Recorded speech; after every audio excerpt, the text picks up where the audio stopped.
मी हरवलंय. हो, हो म्हणजे मी कुठेतरी हरवलंय. माझ्या आतमधलं बालपण हरवलंय. कुठेतरी काळाच्या शोधात तो हरवलाय. या आधुनिक जगाच्या धावपळीत कसं तरी मी स्वतःला सापडतो. पण स्वतःला ओळखताना देखील आरसा मला प्रश्न विचारतो. पैसे कमवण्याच्या धावपळीत मन थकलं आणि खेळणारं बालपण कुठेतरी हरवलंय. तो हसरा, तो सतत हसणारा चेहरा कुठेतरी हरवलाय. कधीतरी स्वतःला प्रश्न विचारेल, कुठे गेला तुझा हसरा चेहरा? कुठे गेला तुझा बालपण? आणि आणि कदाचित कुठेतरी उत्तर येतं, की तू हरवलाय नाही.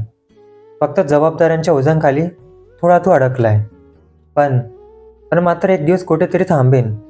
सगळं सोडून स्वतःला विचारेल, स्वतःला वेळ देईल आणि स्वतःचा हात पकडून पुन्हा एकदा स्वतःला मी सापडेल. रामकृष्ण हरी.